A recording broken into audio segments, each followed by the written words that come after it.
ብርሃን ባንክ ዘመናዊ ቀልጣፋና ምቹ አገልግሎቱን በተሻለ ቅርበት ለውድ ደንበኞቹ ማቅረቡን በመቀጠል የሞባይል ባንኪንግ አገልግሎት ተጠቃሚ እንድትሆኑ በአክብሮት ይጋብዛል።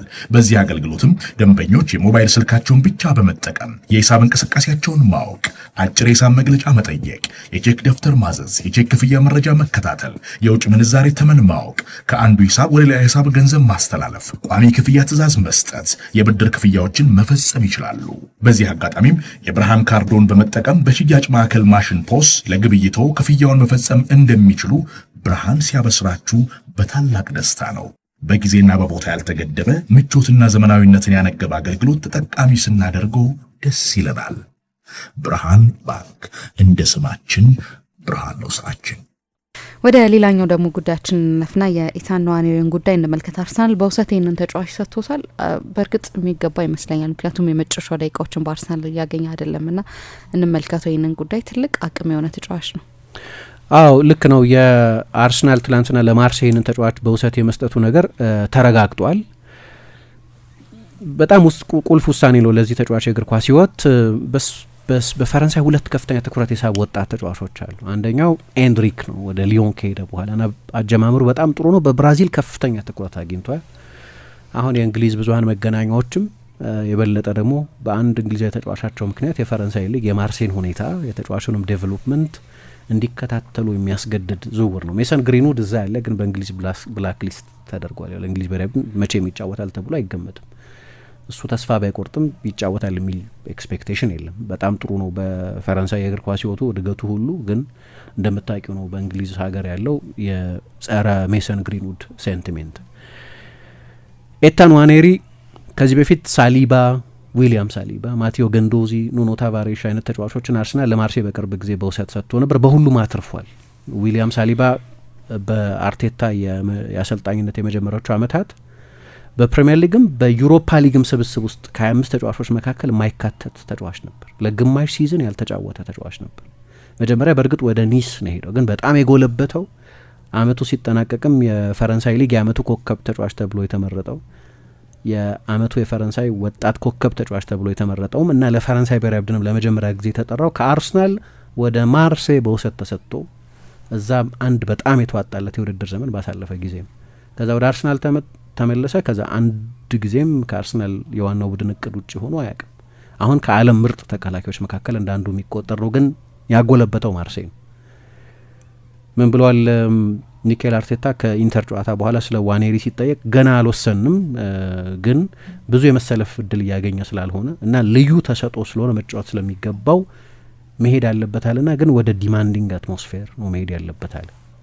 ከተጫዋቾቹ ብዙ ወደሚጠብቅ ከባቢ ነው መሄድ ያለበት፣ ወደ ትልቅ ክለብ ነው መሄድ ያለበት የሚል አስተያየት ሰጠና ሳሊባ በዛ ስር ጎልብቷል። ማቴዎ ገንዶዚ ወደ አርሰናል ተመልሶ የሚጫወትበት እድል እንደማይኖር እናውቅ ነበር። ምክንያቱም ከአርቴታ ጋር የነበራቸው ልዩነት በተለይ ከዛ የብራይተን ጨዋታ በኋላ ጥሩ አልነበረም። ስለዚህ ተመልሶ ወደ ዋናው ቡድን እንደማይመጣ እናውቅ ነበር። ግን በማርሴይ የፈረንሳይ ብሔራዊ ቡድን ተጫዋች ሆኗል። ለማርሴይ የተጫወተ ነው። የፈረንሳይ የዓለም ዋንጫ ሄዷል መሰለኝ፣ የአውሮፓ ዋንጫ የዓለም ዋንጫ ላይ። ኑኖ ታቫሬዥም በጣም ጥሩ ሲዝን ነበር ያሳለፈው እዛ። በኋላ ወደ ላትሲዮ ተዘዋውሯል። በማርሴይ ጥሩ ጊዜ ባያሳልፍ ኖሮ ወደ ማርሴይ አይሄድም ነበር። ማርሴይ በቅርብ ዓመታት ባለፉት 2-3 ዓመታት በውሰት ከአርሰናል ተጫዋቾች ወስዶ ዴቨሎፕ የማድረግ ታሪክ አለው። ኢታን ንዋኔሪ ወደዛ ነው የሚሄደው፣ በውሰት ነው የሚሄደው። አንዳንዶች 2 አንዳንዶች 4 ሚሊዮን ዩሮ አርሰናል ከዚህ የውሰት ስምምነት ያገኛል ይላሉ። 1.5ቱ ጋራንቲድ ነው። ሌላው እንደ ተጫዋቹ የጨዋታ ቁጥር ላይ መድረስ ነው። 10 ጨዋታ ካደረገ ተጨማሪ ገንዘብ ማርሴይ ለአርሰናል ይከፍላል እንደማለት አይነት። ግን ተጫዋቹን በቋሚነት ማስፈረም የሚችልበት ኦፕሽን የለውም። አርሰናል የረጅም ጊዜ የተጫዋቹን ቆይታ በአርሰናል ተጫዋችነት ያሳልፋል የሚል ጠንካራ ኮንቪክሽን ስላለው 15 ዓመት 181 ቀን ብቻ ሆኖት የፕሪሚየር ሊግ ጨዋታ አድርጎ በፕሪሚየር ሊግ ታሪክ ባለ ሪከርድ ነው። ከዚህ በፊት ኤሊየት የሊቨርፑል ተጫዋች ከመሆኑ በፊት ለፉልሃም ሲጫወት ነበር። 16 ዓመቱ የመሰለፍ እድል አግኝቶ ይህንን ሪከርድ ይዞ የነበረው ሁሌም ብዙ የሚነገርለት ተጫዋች ነው። እንዲያውም ዛ ጨዋታ ላይ ከተሰለፈ በኋላ የአርሰናል ደጋፊዎች ከቦርንመዝ ጋር ይመስለኛል ያ ጨዋታ የተደረገው ስኩል ኢን ደ ሞርኒንግ እያሉ ይዘምሩ ነበር። ጠዋት ወደ ትምህርት ቤት ነህ እያሉ ይዘምሩለት ነው። በጣም ትንሽ ልጅ ስለነበር ባለፈው የውድድር ዘመን በፕሪሚየር ሊግ 34 ጨዋታዎች አድርጓል። ከ38ቱ ጨዋታዎች 34ቱ ላይ ተሰልፏል። ዋናው ምክንያት የኦደጋርድ ረጅም ጊዜ መጎዳት፣ የሳካ ረጅም ጊዜ መጎዳት፣ የሌሎች የአርሰናል ተጫዋቾች ረጅም ጊዜ መጎዳት 10 የቻምፒየንስ ሊግ ጨዋታዎችም ላይ አድርጓል። በአጠቃላይ ከ50 በላይ ጨዋታዎች ለአርሰናል ዋናው ቡድን አድርጓል። ለ18 ዓመት ተጫዋች በጣም ከፍተኛ ነው። ፎደን በተመሳሳይ እድሜ እና ሌሎች በርካታ ወጣት ተጫዋቾች በተመሳሳይ እድሜ እሱ የተጫወተውን ያህል አልተጫወቱም። ትልቁ ጥያቄ ግን የአርሰናል ዋና ዋናዎቹ ተጫዋቾች ከጉዳት በሚመለሱ ጊዜ አምና በሳካ ቦታ ነበር የተጫወተው። ሳካ ተመልሷል። እዛ ቦታ ላይ ማዱዌኬ መጥቷል። ማክስ ዳውማንን ትቼ ሌላ ትልቅ ፖቴንሻል ያለው እዛው ቦታ ላይ ኮንሲደር የሚደረግ ሌላ ተጫዋችን ትተን 2 ተጫዋቾች ከፊቱ አሉ። ከዛ የቀኝ 8 ቁጥር ሆኖ የሚጫወት ተጫዋች ነው። መደበኛ ተፈጥሯዊ ቦታው በአካዳሚ እግር ኳስ ውስጥ ሲያደግ ያደገበት ቦታ የቀኝ 8 ቁጥር ወይም 10 ቁጥር ቦታ ነው። እዛ ቦታ ላይም ፉክክሩ ከፍተኛ ነው። ኦደጋርድ አለ። ኦደጋርድ ቦታ ላይ ኤዜ ተጨምሯል። በቦታው የበለጠ ሲኒየር ሁለት ተጫዋቾች አሉ። አምና በጉዳት ምክንያት ከሜዳ የራቁት ተጫዋቾች ዘንድሮ መመለሳቸው ብቻ ሳይሆን እነሱ በሚጎዱበትም ጊዜ ለምሳሌ ኦደጋርድ ተጎዳ። ኦደጋርድ ከ1000 ደቂቃ ምናምን የተጫወተው በዚህኛው ሲዝን፣ አብዛኛውን ጊዜ አልነበረም።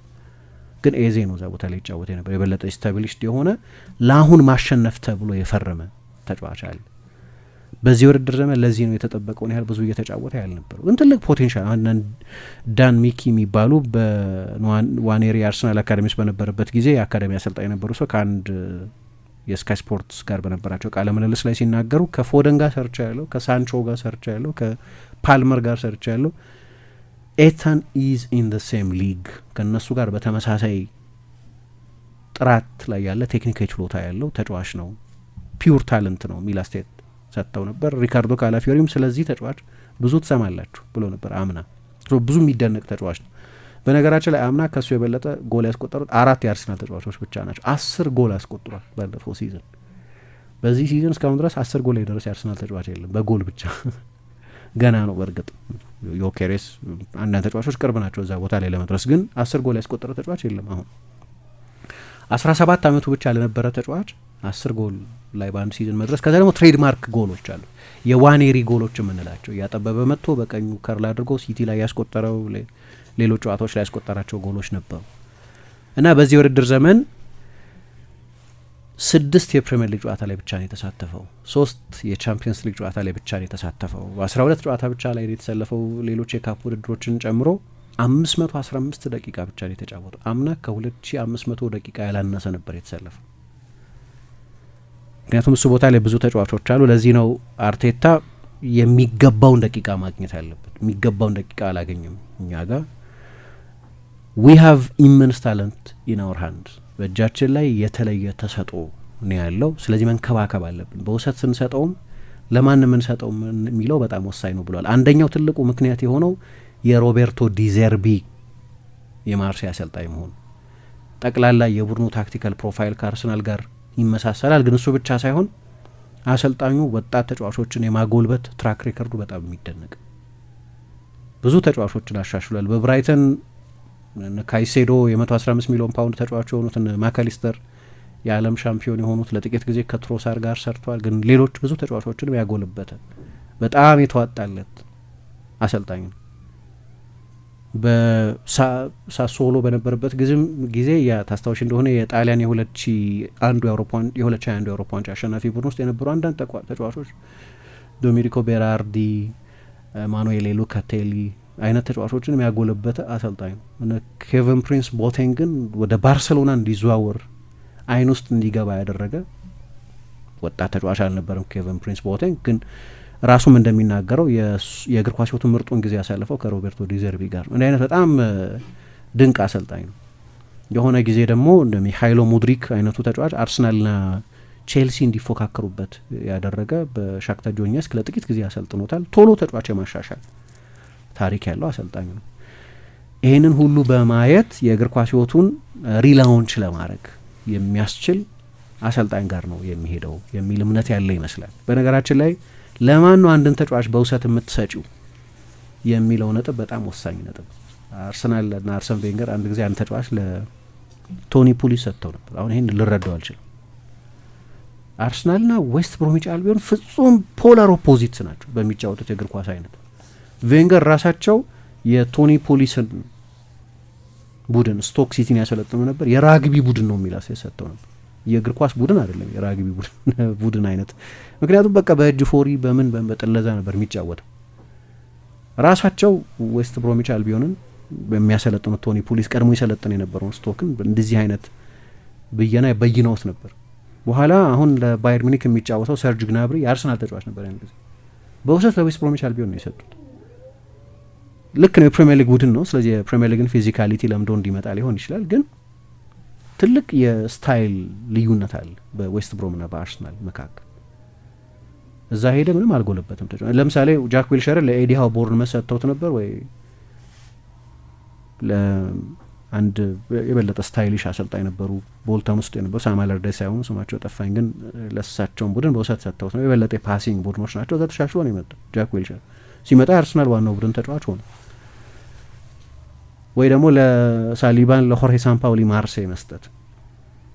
ቀጣይ ለተጫዋች የእግር ኳስ ፕሮግሬሽን የሚመርጡት አሰልጣኝ የሚመርጡት ክለብ በጣም ወሳኝ ነው እና በጥንቃቄ ይመስላል ሌሎች የፕሪሚየር ሊግ ቡድኖች ተጫዋቹን በውሰት የፈለጉትም ቢሆን ግን በአርሰናል ቀጣይ የእግር ኳስ እጣ ፈንታ አለው የሚል በጣም ጠንካራ እምነት ስላለ አንዴ ቤቢ ጋነር የሚሉት ከኤምሬት በ3 ኪሎ ሜትር ርቀት ላይ የተወለደ በ4 ዓመቱ የአርሰናልን ጨዋታ ለማየት ከቤተሰቦቹ ጋር ወደ ስቴዲየም የመጣ በ5 ዓመቱ ፕሪ አካዳሚ ተብሎ የአርሰናል ቡድን ውስጥ የተካተተ በ8 ዓመቱ የአካዳሚ ተጫዋች የሆነ እድሜውን በሙሉ በአርሰናል ያሳለፈ ተጫዋች ነው እና ተሰጥኦም አርቴታ እንዳለው እና ሁላችንም እንደምንረዳው በጣም የተለየ ተሰጥኦም ገና አርቴታ ሲመጣ የአርሰናል አሰልጣኝ ሆኖ ዲሴምበር 2019 ነው አይደል የአርሰናል አሰልጣኝ ሆኖ እና መጀመሪያ ነው የሰማው የተባለው ገና በ12 ዓመቱ አንድ እየመጣ ያለ ልዩ ተጫዋች አለ።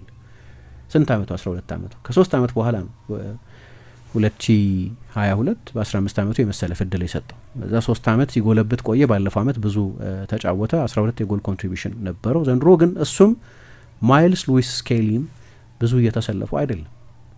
አሁን ይሄ አርሰናል ያለበትን ማይንድ ሴት የሚያሳይ ነው። የአርሰናል ማይንድ ሴት ተጫዋቾች የማጎልበቻ ማይንድ ሴት አይደለም። የእነሱ እንደሚሉት የዊን ናው ማይንድ ሴት፣ አሁን የማሸነፍ ማይንድ ሴት ላይ ነው ያለው። ምክንያቱም አርሰናል 6 ዓመት ሆኖታል ዋንጫ ካሸነፈ። በ2020 ነበር ኤፍ ኤ ካፑን ያሸነፈው። ፕሪሚየር ሊግ የማሸነፍ ፕሬሸሩ በጣም ከፍተኛ ነው። እሱ ብቻ ሳይሆን ምንም አይነት ዋንጫ ካሸነፈ በኋላ ሌሎች ቡድኖች ዋንጫ አሸንፈዋል። አርሰናል በ2026 ዋንጫ ካሸነፈ በኋላ ሁሉም የቢግ ሲክስ ሌሎቹ አባላት ማንቸስተር ዩናይትድ ሊግ ካፕ ና ኤፍ ኤ ካፕ አሸንፏል። ማንቸስተር ሲቲ ነው ብዙ ዋንጫዎች አሸንፏል። ቼልሲም ዋንጫዎች አሸንፏል። አምና ያሸነፋቸውን 2 ዋንጫዎች ማለት ነው። ሊቨርፑል ዋንጫ አሸንፏል። ፕሪሚየር ሊግ ና ሌሎች የዶሜስቲክ የካፕ ውድድሮች ለ2022 ላይ ኤፍ ኤ ካፕ 2022 ላይ የሊግ ካፕ ና ኤፍ ኤ ካፕ ደብል ነበራቸው። ቶተንሃም ሳይቀር ዋንጫ አሸንፏል አምና ዩሮፓ ሊግን። አርሰናል ለመጨረሻ ጊዜ ዋንጫ ካሸነፈ በኋላ ሁሉም የቢግ ሲክስ አባላት ዋንጫ አሸንፏል። እሱ ብቻ ሳይሆን ኒውካስል ዩናይትድ፣ ዌስትሃም ዩናይትድ፣ ክሪስታል ፓላስ አርሰናል ዋንጫ ካሸነፈ በኋላ ሌሎች ዋንጫ ያሸነፉ ቡድኖች ናቸው። ሶ ለአርሰናል አሁን ዋንጫ የማሸነፊያ ጊዜ ነው በክለቡ ሰዎች አስተያየት። ተጫዋቾች ዴቨሎፕ የምናደርግበት አሁን ኤታን ዋዴሪን ታሰልፍ ያለች ማለት ማይልስ ሉዊስ ስኬሊን ታሰልፍ ያለች ማለት ልጅ ስለሆኑ 18 ዓመታቸው 19 ዓመታቸው ስለሆነ ስህተቶች መስራታቸው አይቀር። 18 ዓመት 19 ዓመት ልጅ ስህተት ይሰራል ሜዳ ውስጥ። በእነዛ ስህተቶች የምትከፊያቸው የነጥብ ዋጋዎች አሉ። አርሰናል እሱን አፎርድ አያደርግም። አሁን ያለበት ማይንድ ሴት አሁን ማሸነፍ አለብን፣ ዋንጫዎች ማሸነፍ የምንጀምርበት ጊዜ ነው የሚል ማይንድ ሴት ላይ ነው ያሉት። የክረምቱ የዝውውር አላማ እሱን ነው የሚያሳዩ። የዊናው ዝውውሮች ናቸው። ማርቲን ዙቢሜንዲ ዴቨሎፕ ሊያደርግ የመጣ ተጫዋች አይደለም፣ ዴሊቨር ሊያደርግ የመጣ ተጫዋች ነው። 26 ዓመቱ ዮኬሬስ ዴቨሎፕ ሊያደርግ የመጣ ተጫዋች አይደለም፣ ዴሊቨር እንዲያደርግ ታስቦ የመጣ ተጫዋች ነው። 27 ዓመቱ ነው። ኤዜ ልክ እንደዛ ነው፣ 27 ዓመቱ ነው።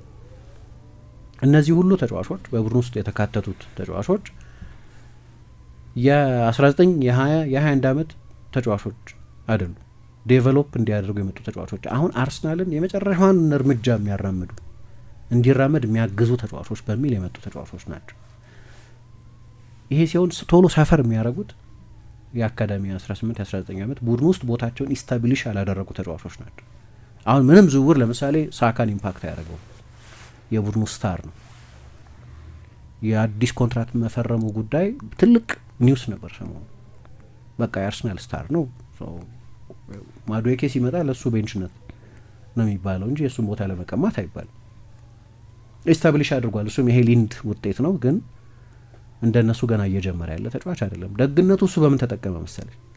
አርሰናል ያኔ እሱ ዋናው ቡድን ውስጥ በሚጫወትበት ጊዜ በኤሜሪ እና በአርቴታ የመጀመሪያዎቹ ዓመታት ስር ለዋንጫ የሚፎካከር ቡድን ባልነበረበት ጊዜ፣ ስብስቡ እንዳሁኑ ጠንካራ ባልነበረበት ጊዜ ዴቨሎፕ ለማድረግ እድል ነበር። አሁን ይሄኛው የአርሰናል ቡድን አይምሬ ሩዝለስነስ ያለበት ነው። አንዳንድ ተጫዋቾችን ትንሽዬ ማርጂናል አድቫንቴጅ ያሰጠኛል ብሎ ካመነ አርቴታ ልክ ራምስዴልን አስወጥቶ ራያን እንዳመጣው አይነት በቃ የማሸነፍ ቁርጥ ሀሳብ ያደረገ ቡድን።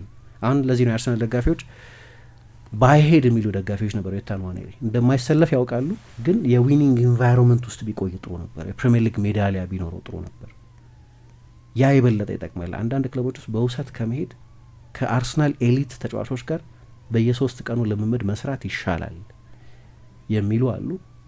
ግን ማርሴይ ለዋንጫ ሊግ ያሸንፋል ብለን ባንገምትም ግን በጣም ዲማንዲንግ ኢንቫይሮንመንት ነው። ቻምፒየንስ ሊግ የተጫወተ ቡድን ነው፣ ላይቆይ ይችላል ቻምፒየንስ ሊግ ውስጥ፣ ግን በሊግ ለቻምፒየንስ ሊግ ቦታ የሚጫወት ቡድን ነው። በጣም በጥሩ አሰልጣኝ ስር የሚሰለጥ ነው። ደግሞ ላይም ላይት ምን ይባላል መሰለኝ፣ ላይም ላይት አዲክቲቭ ነው ይባላል። ለምሳሌ ዋኔሪ ያለፈውን የውድድር ዘመን ብዙ ባይጫወት ኖሮ ዘንድሮ ብዙ አለመጫወቱ ስቶሪ አይሆንም ነበር። 12 ጨዋታ ተጫወተ፣ 18 ዓመት ልጅ ነበር የሚባለው። አምና ግን ተጫወተ፣ በአጠቃላይ 50 ምናምን ጨዋታ ተጫወተ።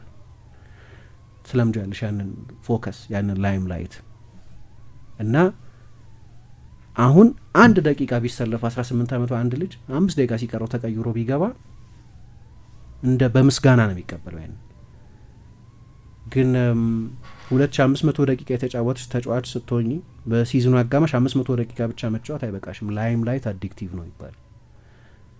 ስለዚህ የበለጠ ዲማንድ ማድረግ ትጀምሪያለሽ። ባለፈው ክረምት አጀንዳ ነበር አርሰናል ይህንን ተጫዋች ሊያጣው ይችላል በሚል ስጋት ምክንያት ነው መጀመሪያ አካባቢ የኤዜ ስም መነሳት ጀምሮ የነበረው።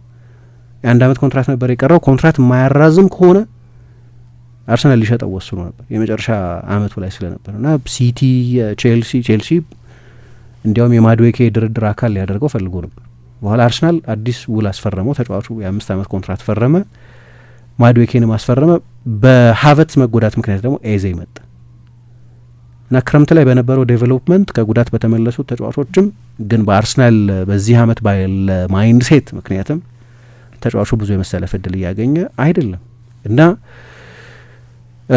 ዋኔሪ አሁን በዚህ የውድድር ዘመን ባለፈው የውድድር ዘመን ግን ምልክቱን አይተን ነበር። ሳካ ከመጣ በኋላ የተሽ እንደሆነ ሳካን የመጨረሻውን ጨዋታ አሳርፎት ነበር አርቴታ፣ የፕሪሚየር ሊግ የመጨረሻውን ጨዋታ። ከሳካ መምጣት በኋላ 108 ደቂቃ ብቻ ነው የተጫወተው። ኦልሬዲ ቦታውን ማጣት ጀምሮ ነበር። የሳካ ቦታ ላይ ነው ብዙ የተጫወተው አምና።